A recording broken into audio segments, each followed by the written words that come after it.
Hello and welcome to this episode of KnapChat. Today we'll hear from Sam Metcalf, who's the editor of the Business Desk East Midlands. He talks about sustainability in journalism, the rise of the East Midlands business sector, and reporting on the green agenda. I hope you enjoy it and thanks for joining us again. Hello and welcome to KnapChat, the podcast for people who put the planet first. Today I'm delighted to be joined by Sam Metcalf, who's the editor for the East Midlands on the Business Desk. Welcome. Hi Alex, great to be here. Thanks for inviting me. It's a pleasure. I mean, you're back in your old stomping ground, I believe. I spent 12 years in Caister at school. I just walked through on the way down here, and a lot has changed. In just 2 or 3 years, it's changed, isn't it? Oh, sweet talking fool. No. So you've been a journalist for how long? Since I got my first journalism job the Monday after the 1997 general election. Oh wow! So nearly 30 years. Is that what pushed you into it? No, my dad said I had to get a job, so I got a job, and it was either that work or working in a frozen pea factory in Grimsby. Okay. So yeah. You could have done both. The factory was better paid, and probably still is. But I decided to go. I always wanted to be a journalist, and I managed to finally get my first journalism job. What was that? What? I worked for a magazine group in Grimsby, mainly B2B news publishing. Yeah. I stayed there 5 or 6 years. Yeah, and then moved to Nottingham. So what was life like being a journalist in the late 90s, early 2000s? When I started, no email. Okay. Most things were posted to you. You just had word processors, or we just had word processors anyway. A lot of faxing, sat by a fax or waiting for faxes to come through. Was there a lot more kind of physical legwork, like getting out and about? I think that's always been a challenge in Lincolnshire, or North East Lincolnshire as Grimsby was in, because it's such a huge county that you can spend a whole day going to do a half-hour meeting down in Boston and then coming back. And thankfully things have changed a bit since then. But that did happen, definitely. Yeah. And I suppose if you did that now, 30 years later, 25 years later, you could probably take phone calls on the move and think stuff would progress. It was a bit different then, was it? Yeah, we had weekly deadlines then. We did 4 different magazines. Yeah. At the time, that seemed horrific. And now, it'll be a walk in the park, I think, because everything's so much quicker. Yeah. It's interesting that, I moved up here to Lincolnshire in 2013. And I'd say, it sounds a bit ridiculous, but the vast majority of people that I've met who are in the marketing world or no, that's not right. Not the vast majority. A lot of people used to work for the paper in some way or another, whether that's a B2B magazine or one of the sort of Scunthorpe Telegraph, Grimsby Telegraph, cut their teeth there and then went out into sort of the wider business world. Is that a sort of reflection? Well, I mean, the newsrooms have shrunk massively. I mean, I say we put those 4 magazines out. We had 8 journalists, which I don't really know what I did for most of the day, to be honest, because. The what are now Reach publications, the Grimsby Telegraph, Scunthorpe Telegraph. I did some work experience there once. The newsrooms, by today's standards, were vast. Yeah. It's not a surprise really, and I think there's been some kind of cynicism around what's happened to local press as well, and people have moved away and they don't really like the way it's gone. In some cases. Do you have a view on the sort of the difference between news that is gathered, sort of investigated and reported on by professionals like you, versus the news that is gathered and then shared as an opinion by people like me who are not professionals in that area? How do you mean? Do you mean what? So the way I go out and get the story, and the way like public perception of it, I suppose, that people will sometimes. In fact, increasingly listen to someone they've never met before, versus a guy who's gone and really asked the pertinent questions and dug down deep into it. No, I don't really. I don't have a problem with that at all. I think there are some old school journalists, and I probably haven't reached that age myself to be called old school, but I've always worked with people older than me, although my boss has always been older than me when I've had a boss. And they get very, very protective about things like that. Even, they don't like I don't like PR people ringing them up or anything like that. So taking a lead off something, for example, you said or you found out would be an absolute no to them, I guess. Okay, that's a note for Joe not to. But I think that's changed massively. Okay. That has changed massively. You know, I don't have any issues with anything like that. I never have. You know, it's that's a very much an old school sort of attitude, I think. There's plenty of news out there, isn't there? Yeah, absolutely. And sometimes I feel that the best or the most interesting stuff isn't necessarily being brought to the surface. It's just the sort of people who are most belligerent. Is it always been that way, or is? Well, the PR has got a big role to play in that. And again, I have no problem with people who work for PR firms are only doing their job. Mm-hmm.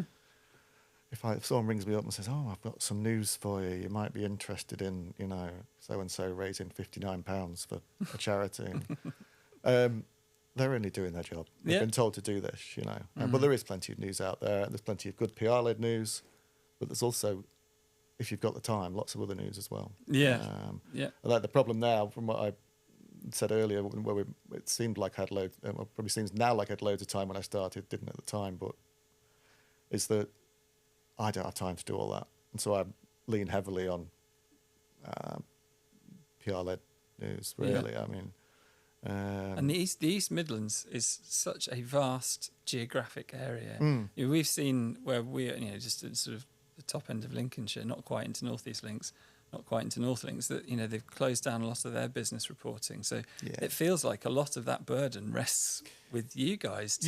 Well, in some ways that's good, and in some ways it's not good. I think it's not good for sort of local democracy, really, and holding businesses to account. I mean, Reach, for example, completely, in the East Midlands, it seemed abandoned their business coverage completely. And that's for various reasons. I think, obviously it's not getting the big clicks that a story on the latest Towie Star would get, for example, or what's happening in Emmerdale, or these sort of weird things that they seem to be obsessed with periodically for clicks, and which enhances shareholder value, revenue spend, which enhances shareholder value. And at the end of the day, that's what they're interested in. Now, the company I work for is still a commercial organisation, but then we've always worked like that since I started my career. There still has to be revenue coming in. Yeah, of course. We've never sold the news, so to speak, like a local paper, but we've sold sponsorship and advertising, and it's just a different model. It's a different model. Yeah. It's not particularly, what we do. I think people like, but it's because our audience. I think the reason. So I'm going back and jumping around a bit, but the reason the likes of Reach have abandoned business news is because it's quite and I know this sounds awful. I don't mean it the way it sounds. It's quite a sophisticated audience. Yeah. We don't have to explain to our audience what we mean. In fact, sometimes it's the other way around.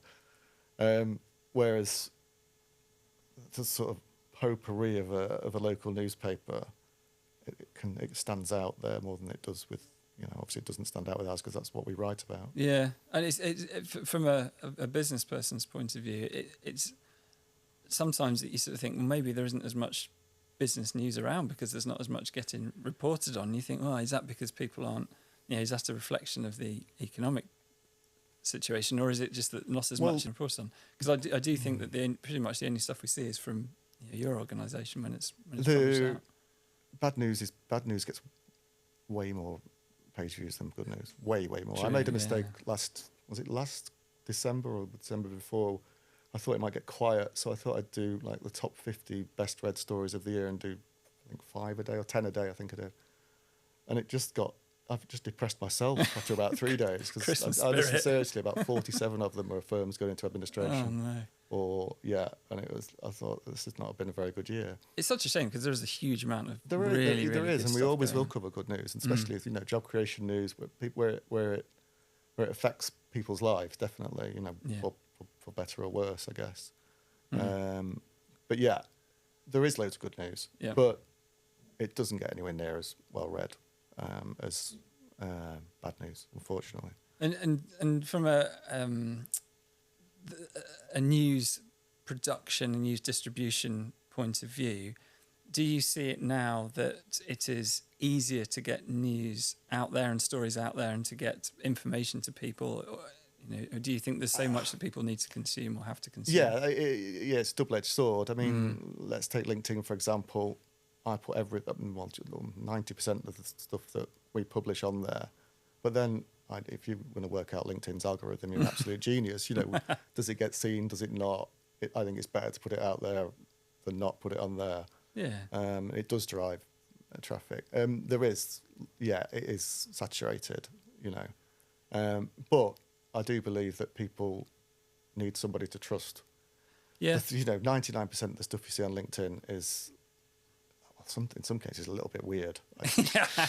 But I think so there's a lot of talk about LinkedIn and how it's maybe becoming more like Facebook and things like that. I think it's just reflecting people, and lots of people are a little bit odd, and that's the beauty of the world. But it is becoming much more of a sort of a reportage of daily life, isn't it? Yeah. But I do think, going back to your point about you putting the vast majority of your stuff on there, if just one person sees a story and benefits from it, then you've done your job there. And I think that's my view on it. So it's not like just splat it all on. But, no. It's not the best platform for if you want to attract big numbers to your website is Facebook by miles. Is that right? Yeah, especially stuff around.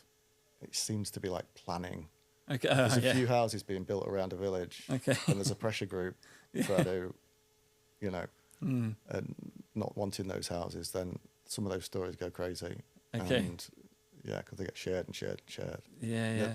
The Facebook algorithm seems to be a lot more friendly to driving traffic back to the website. That's why the local papers have their Facebook pages and do not really, don't stop, almost encourage the sort of Facebook comments. Well, I think the algorithm sorts by outrage, doesn't it? It picks out the seems words. that way sometimes. It picks out the words that are to do with outrage, and then I did once a while ago do a talk about the age of outrage and how everybody just loves digging into that. But I think professionally outraged, yeah, exactly. And I think I suppose that means when people are in the business world, when people see that an organisation has gone under or is on the cusp of going under, then perhaps they do click on it, and that's partly out of fear for God, I hope this doesn't happen to me. And and I would say more nosiness, and in some cases, some degree of satisfaction, which is awful. A bit of Schadenfreude in there. But definitely. Yeah. Again, I think it's a very cynical atmosphere at the moment around that kind of stuff. But I think there's lots of, and I'm not just saying this because you're sitting there, but the general feeling I get from the business desk, bear in mind that I focus mainly on the East Midlands side of things, is positivity. It's good news. It's look at this. This is going to raise you up. This is elevating people and making people sort of think, well, actually, there is good stuff happening. Yes, it's not hiding from difficult times, but actually, good things are happening. Absolutely. I mean, we do on average about 10 news stories on our newsletter each morning. I would say at least 8 out of 10 are good news stories. And so they will always outweigh the bad news stories. It's just. There are good things happening without a doubt. Devolution, I think, is going to be brilliant. It'll take it'll take a while. I don't think people should expect miracles overnight, but I think if businesses get on board with that, and we've seen it with the West Midlands and certainly the Northwest, that it can really transform towns and cities. Bit of patience, I think that's it. Well, nobody's got any patience anymore. No. Well, it's a bit like fitness and anything really. You just want it to happen. Become a billionaire. But the business community really needs to get on board with that kind of thing. I think because over the last 15 years, there's been a succession of organisations which followed the RDAs, which haven't really taken off. But I think if you've got elected mayors and that. You've got to get behind them. It's the only show in town. Yeah, absolutely. And you've got to get behind them if they've been elected in. And if you didn't vote, then they've got and they've got huge pots of money. Yeah, which is available to businesses. It'd just be brilliant to have a bit more of a sort of a positivity first mindset around things. Yeah, absolutely. I'm not suggesting from your neck of the woods, but just generally that let's navigate this path and let's find a positive outcome for it. And I think. I think our region does well for that. It's very resilient because it's not like the West Midlands with, if one of the car manufacturers goes pop in the West Midlands, that's maybe not nowadays, but it used to be like 2000 jobs. It's different. And then the onward supply chain. We've seen it with the steelworks up in North Lincolnshire. Yeah, and also the oil refinery as well, which just the can be other day, saved. But the East Midlands has got lots of smaller businesses and lots of lots of sectors really. And so, if one's doing badly, another one might be doing well. Mm-hmm. And so I think, although the region has kind of been forgotten about by successive governments as far as funding goes, it's kind of looked after itself in some ways by having that sort of diverse economic base. I find it difficult to associate being in the East Midlands up here. Well, you think it's much further south? I was born in Grimsby. If someone told me when I was in my early 50s that I'd be calling Grimsby the East Midlands, I would have probably given them a hard Paddington stare or something. But it's the old we now, or well, it's no longer. We use the old Midlands engine definition of the Midlands, which was like Shrewsbury to Grimsby, which is a very long way. It's a big old trek, that, isn't it? So, but I mean, in my heart, Grimsby will be in the north. Where I grew up in the northwest is on the same latitude as Caister, pretty much. Yeah. And I feel like I'm a bit more northern at heart than I think the what you haven't had in Lincolnshire, certainly around here and on the Wolds, is a sort of big heavy industry, and so it doesn't feel quite as northern as it actually is. It's very rural. So how in the last 30 years, how's business changed then, and what kind of organisations have you seen, or you're reporting on now versus 30 years ago? 30 years ago, you still had, I think, even though a lot of the heavy industry had been dismantled in the 80s, you still had that big heavy industry. So certainly along the Humber Bank, and I know that's still there. But what we do see is a lot more sort of green businesses coming through, a lot more environment friendly businesses. Big fan of that. Yeah, I know.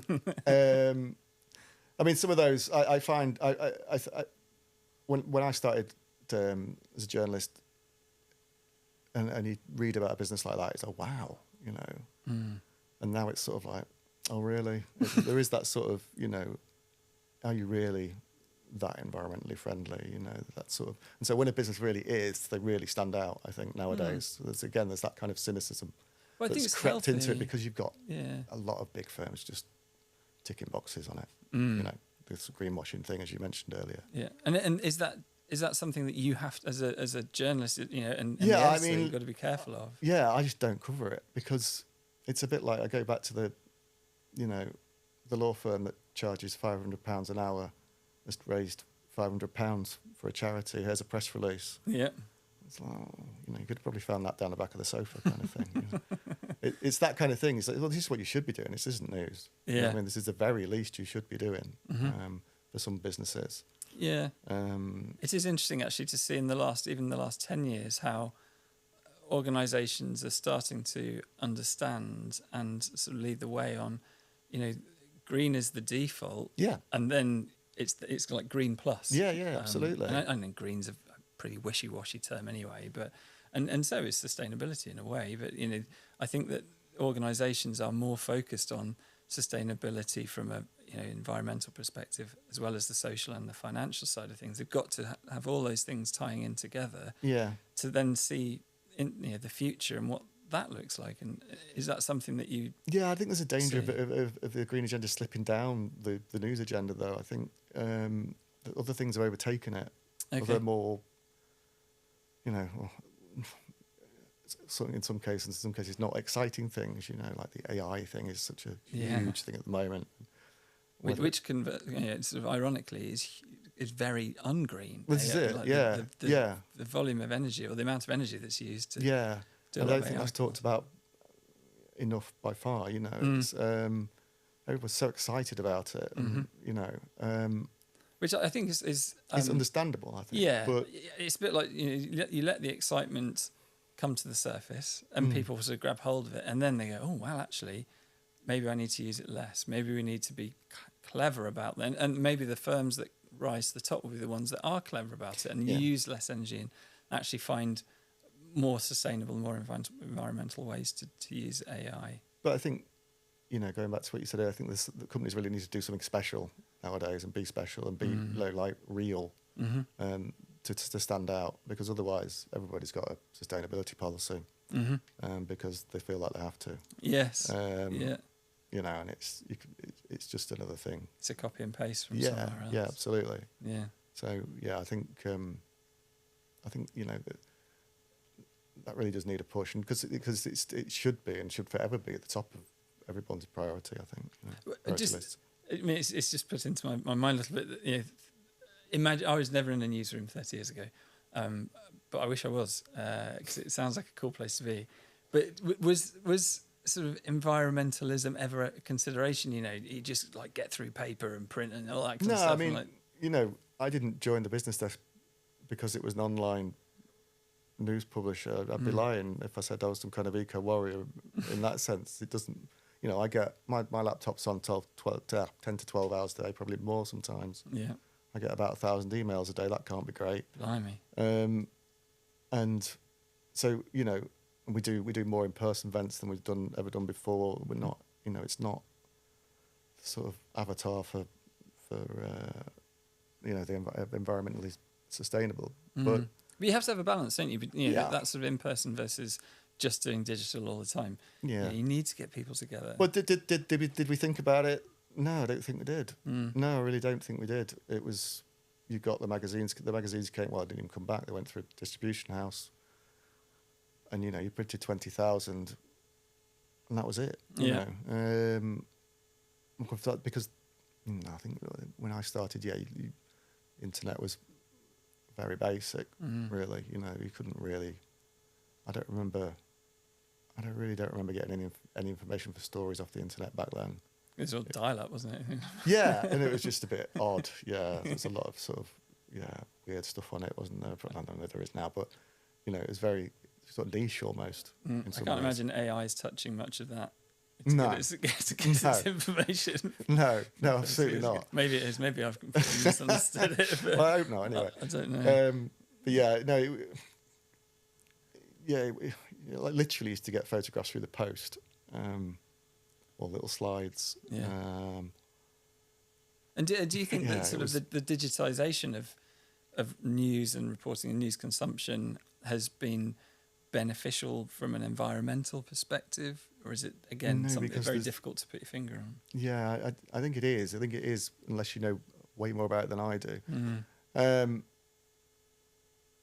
The news is 24 hours now, which I don't like either, really. It's but that can't be good for the environment in some ways. No, it's interesting you say that, because I often sort of compare my dad's generation with his dad's, and his dad would read the FT cover to cover, and when he finished, there we are.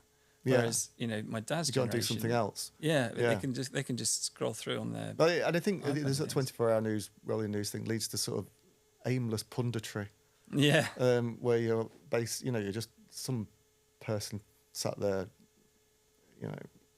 It's all conjecture, really. It's not. There's nothing. Doesn't add anything to a story. Yeah. Or the news. It's well, this might happen, and this might happen, and the rise of the sort of superstar journalists that you see on Sky and the BBC, who are just on constantly. Yeah.